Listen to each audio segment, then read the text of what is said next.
and welcome back to Hooked. If you're new here, my name is Leanne, My name is Suzette. and Hooked is basically where I do some crochet projects and we talk about some True crime. true crime. Why every time? I have Every no idea. time. And this is season 2, so you should be used to saying true crime right about now. What's crazy is it's like my season 5, for real. For you. Yeah, For me, and it's season 2. Crazy work. I do some crochet projects and we talk about some true crime cases together. Yes, sir. So, on today's episode, I am basically just finishing the other sleeve to this. So I got like 7 more rows of half double crochet that I just got to finish up. And then I finished everything else for real, so I just got to stitch everything together. Real nigga. Anyways. So what is it? A cardigan. Thank I guess you. I could have. Yeah. Cardigan. So, also on today's episode, today is my case. And we will be talking about Jessica Lynn Keen, who was 15 years old and was from Columbus, Ohio. She was abducted, sexually assaulted, and murdered in March of 1991. Her case went cold for nearly 17 years before finally being solved through advances in the DNA forensic technology, all that crap. 17 years. I mean, nowadays... 17 years is crazy. Nowadays, we can truly say you really can't get away with nothing. I don't care how hard you try. You're not going to get away with it. But if this was just a petty, little thing, they wouldn't worry. But this also shows, like, maybe if you're going to do a crime, you don't need to keep yourself out the system, Yeah. Because, spoiler, after advances in the forensic sciences technology or whatever, bro was already in the system. Who was DNA. the actual... So, because he had already had previous charges and been just being a menace to fucking society already. He was just already being a menace to society. So, yeah. You got time it was to in think there. about it now. Definitely. So, excuse me. We're going to talk a little bit about who Jessica was. She was born September 24th of 1975. Jessica was a high school student and a cheerleader, and she also was on honor roll. She had really, really good grades. Until she met. Mom. Oh, I'm sorry. Anyways, she was described as a very vibrant teen, one of those people that walked in a room and just kind of lit it up. Early in 1991, she started having some behavioral problems. She quit cheerleading, her grades started to drop, and of course her parents seen this and did what any parent would do and tried to seek help for their child because something wasn't right, something was going on, right? So, she was sent to the Huckleberry House, a live-in counseling center that was in Columbus, Ohio for troubled teens. If you are from Columbus and you are my age or older, you definitely know about the Huckleberry House. It was right there off of Parsons near like Children's Hospital.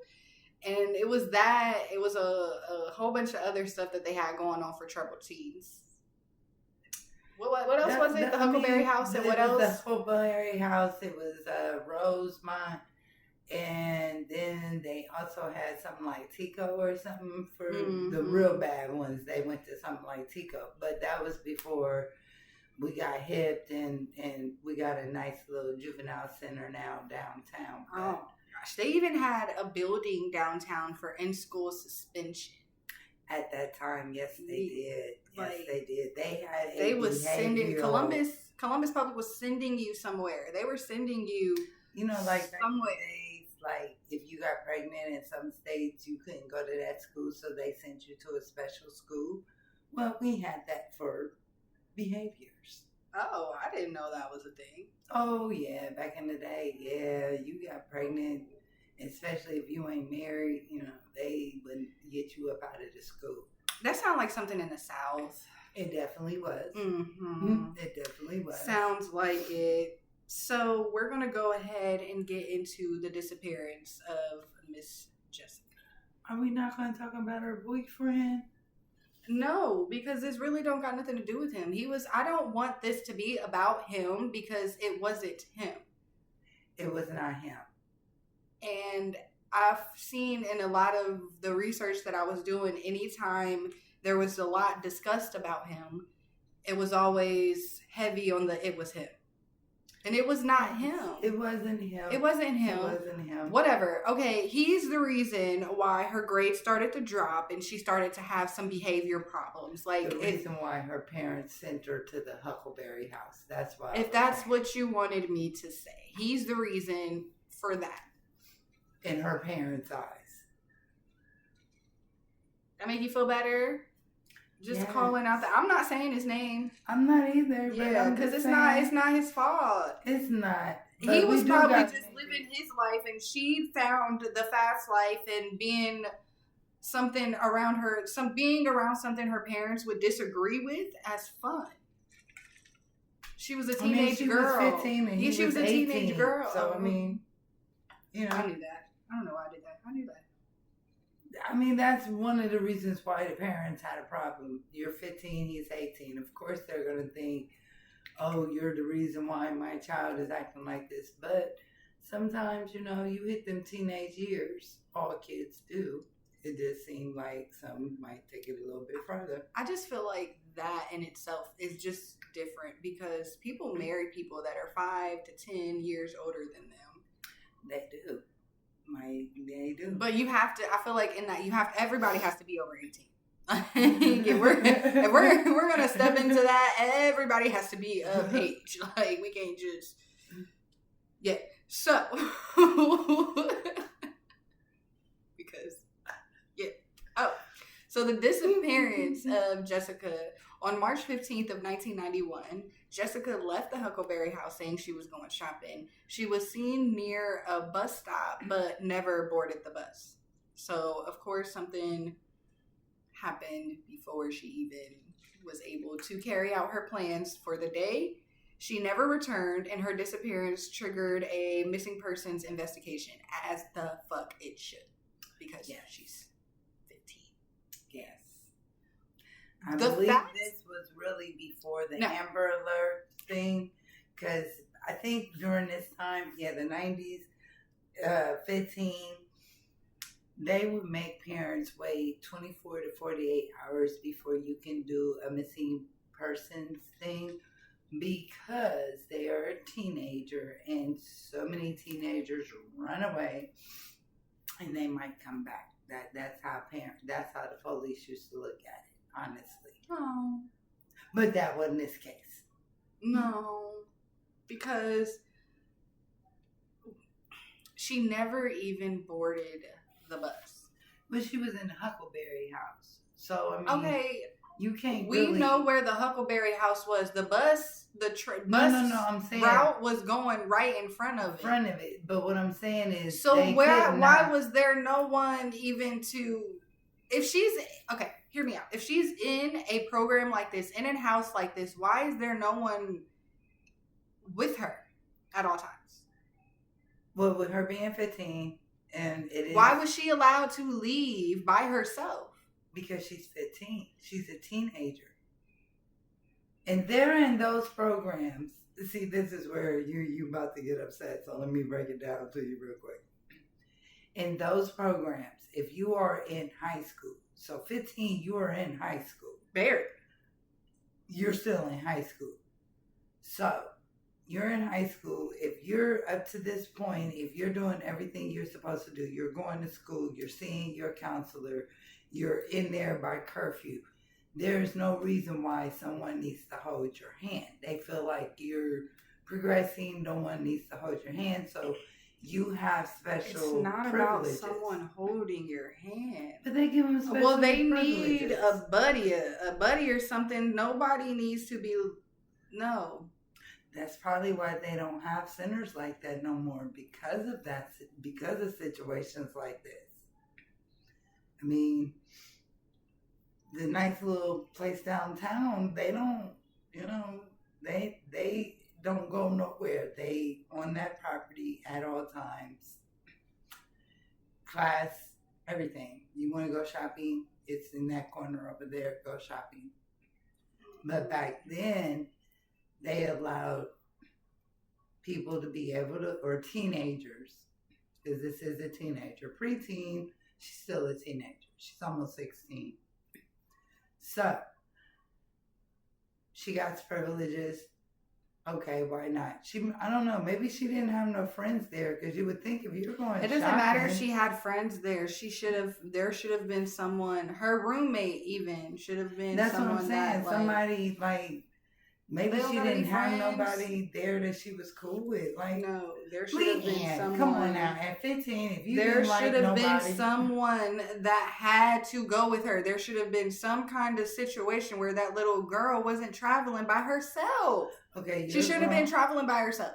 Point blank. Period. She should have been traveling by herself. You have a kid now, but at 15, okay. Weren't you off on your own sometimes? I was not going to the mall by myself. I was not going shopping by myself. You was not letting me go anywhere like that by myself. I was with a friend at least, or you, or my brother, somebody. I wasn't by myself. I was never allowed to be somewhere or go somewhere by myself. You went somewhere by yourself in high school. Might have been with your friends, but you was by yourself. Okay, so we're just gonna skip past that because you're not hearing what I'm saying. Like you're just. She might not have no friends. It doesn't matter. She had a roommate. Somebody should have been. It should have been like a schedule or something. Like you and your roommate, when you leave the property, you and your roommate are together. You don't go anywhere by yourself for a safety reason. Because they're in this house and they did something to get in this house. Fuck all that. It should have been a safety thing.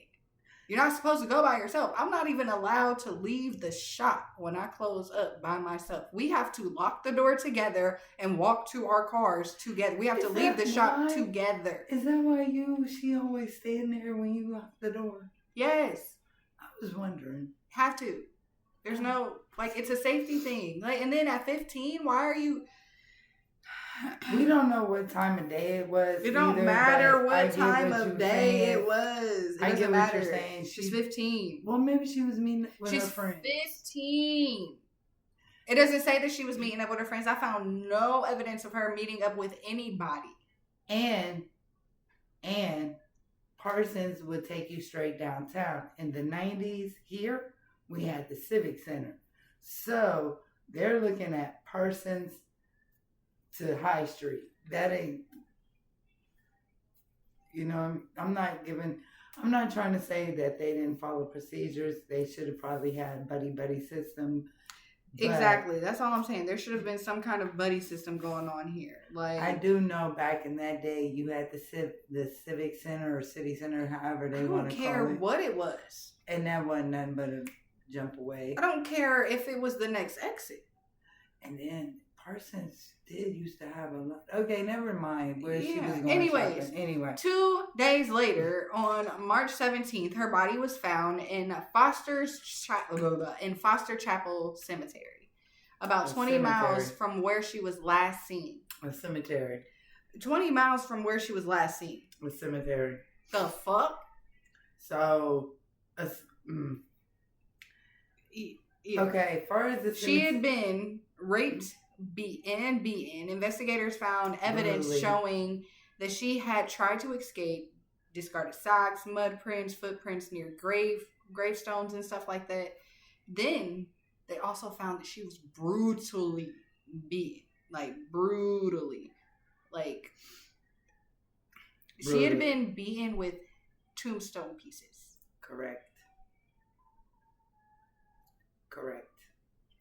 This is my question. So wherever this man snatched her up, we don't know. We do know that she at the bus stop or on her way to the bus stop. That's common sense. We don't know exactly where, but we know that she didn't make it to the bus stop. So he snatched her up somewhere. Now, he couldn't have been on foot going on 20 miles. So where the fuck? Because he raped her also. So do you know how bad of a, you, I just, he gonna be hunted for the rest of his life, but in a cemetery, y'all, in a cemetery. I hope that's not what happened in that cemetery. That's what I'm saying. Yeah, like, forbid. That's what I'm saying. Like a cemetery, like everything, like she said, everything that was found at the cemetery would make you think that he killed her what happened. at the cemetery. But when you start really looking at he raped her and beat her that bad, did you really do that at a cemetery? It's like, yeah. I'm sorry. I'm not religious, but I am spiritual, and I'm just trying to think like all of them spirits, like a cemetery. God forbid he did all this at the cemetery, but he killed her at the cemetery. That we know. That was and that to me is bad enough that you're killing someone in the cemetery. Now some might be like, well, you know, he gave her a resting place. No.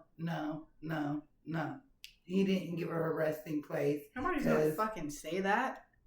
You would be surprised. What the hell? Yes, they'd be like, well, at least he made sure she was in the cemetery and she was buried there. No. Her family didn't know nothing about it. And her family did seem like they were a caring family because they made her go there to try to get her back on. Oh, yeah. When I said parents was on it, like, grades started dropping. You dropping out of cheerleading, like... No, we need... yeah, we're going to have to step away from what we think is the problem here. And not to say, like, he wasn't the problem. You know, we don't know. He definitely probably encouraged the dropping out of cheerleading. Yeah. Dropping out of cheerleading. Early in the investigation, her boyfriend was a suspect, but the DNA cleared him right away. Like, test came back, it wasn't you. So they did have DNA back then. They just didn't have the advanced DNA. Right. Like they have in the 2000s. Right. And so for years, the case went cold despite evidence being collected at the scene. So there was multiple things collected at the scene. We talked about the saw, the mud prints, the everything. So didn't she even have a print in the mud too? Yeah, the footprints and stuff like that. Yes. So it did. Honestly, the way that they described it, Leanne, I really think that she was running from the person trying to get away. Yes. And then maybe she tripped because, like, no shoes, you gonna trip on something. Right.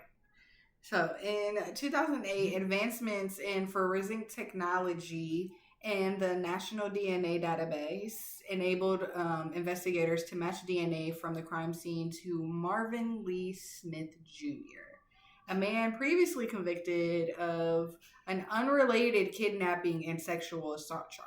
Hold on. Now, previously connected to what? A kidnapping. Mm-hmm. Why is he out? Like, you were previously involved in a kidnapping and they let you out. Not even a kidnapping. It was a kidnapping and sexual assault charge. It wasn't just the kidnapping.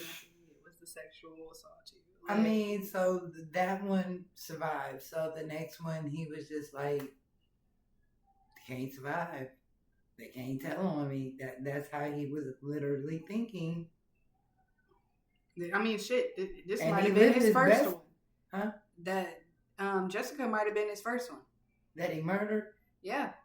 That he even did everything with. This was 17 years ago. This case went unsolved for a whole 17 years. So he could have been the one that started his little spree. Oh, yeah. Because okay. Mm-hmm. So she could have been the first one, and then he slipped up and somebody survived. Mm-hmm. And by then, the DNA testing was already, upgraded a little bit. So as soon as they put his DNA in the system, they had already found a match for a cold case that happened 17 years ago. This is once again, if you, at the end of the day, if you get away with any type of crime, we are in 2026. If you can get away with any crime, if I was you, I wouldn't jaywalk. Because once you get fingerprinted, you in the system, and your fingerprints, you can't disappear your fingerprints. You can doctor them? Doctor them. Mine's are definitely very doctored, but it's for what I did, like for what I do for a living. I just don't like do the bleach and the color and stuff anymore. But yeah, I used to do relaxers and everything, bleach people's hair and have no type of gloves on. So it wasn't like she was trying to get rid of no. It wasn't. No, I wasn't trying to get rid of my fingerprints. I mess around with a lot of glue, but like she said, they doctor them, but your fingerprints is what your fingerprints is. Mm-hmm. Like, you can't accept it. Just like your DNA is what your DNA is. There, no two people have the same DNA unless what you looking at? You don't hear that wind? That was crazy. Anyways, so Smith was arrested in North Carolina and extradited back to Ohio. Went to North Carolina? Yeah, he got arrested in North Carolina. Yeah, it was time for him to go ahead and hit the dusty trail back up to Ohio. Yes. So in 2009, Smith pleaded guilty to aggravated murder with rape and kidnapping. He didn't even try to take it. In 2009, Smith pleaded guilty to aggravated murder with rape and kidnapping specifications, avoiding the death penalty trial. But he didn't want to die. He didn't want to die, and he didn't want to go to trial because he knew, just like everybody else knew, my DNA there. I mean, yeah, no. He was going to get popped. He might have had to get the chair, honestly. I mean, yeah, because my dude, you got arrested in North Carolina, so basically, you just been out here living your best life for 17 years, and then you tried it still again. Doing the same shit. Because if you killed this lady, who knows? You can't expect me what to believe he didn't get caught for, right? And maybe he wore gloves or whatever, but dude, even his sentence, which I'm gonna let her tell you about. So, yeah, he was sentenced to 30 years in prison. 30 years. But 30 years to life. But, 17 years living free, doing my best life. So, 30 years, that's nothing. And you can get out. If, you can get out. You can go in front of a parole board. I wouldn't let you out, my boy. You're not getting out. That's 3 10-year-olds.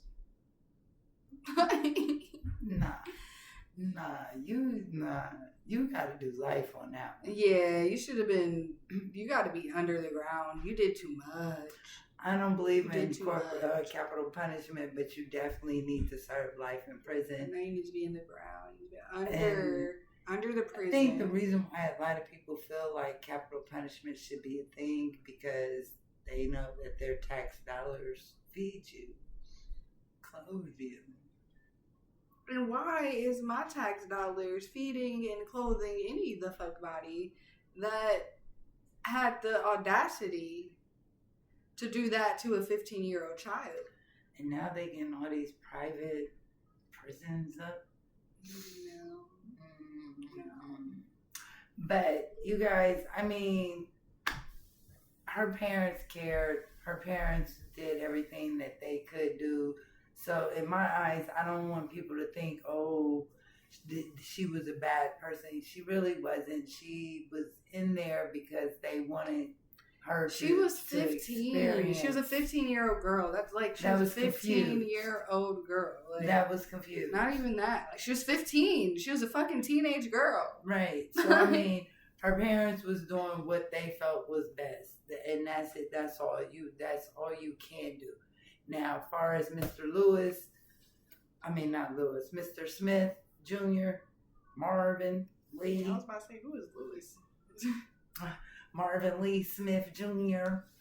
30 years. Yeah, I don't think. Yeah, he got off with that one. I don't think, unless you got 30 years flat, which I doubt it, they always got 30 to this, to 30 to that. They're 30 to life. Right. So I hope that you don't see the parole board, but if you do, I mean, honestly, you know what he did to that 15-year-old girl. You know, the system in the prison probably did what was needed to be done. Basically. Especially back then, because, you know, they didn't care about who you was put with. You know, now they'll try and kind of put you but with I mean, now, this was in you. 2000 when he got caught up, so. Yeah, in the early 2000s, they wasn't doing that. They didn't give a fuck. They putting you, they booking you. You in that bitch, you in that bitch. You in don't matter. Yeah, you on the workhouse until you go to court. Yeah, it don't matter. And the workhouse ain't no joke. I don't know if they cleaned it up, but it ain't in the same place because it used to be on Pike. What was that? Whatever, on Pike Road, whatever. There's still something over there. But they now got you on somewhere lost in space. So I mean, like I said, it's no need to do a crime, and if you are going to do the crime, be prepared to do the time. If you can't do the time, then what? Don't do the crime. Don't. And if you do, we're going to talk about you. So that was it for today's Stitch and Story session. And always remember, relax, release. Don't be somebody we talk about. Because we'll talk about you. We're going to talk about you. Yeah. Not in a nice way. And tell your friends to tell your friends to tell their friends to tell their parents. You know, check us out. It's the mother-daughter duo. Your favorite. Every Thursday.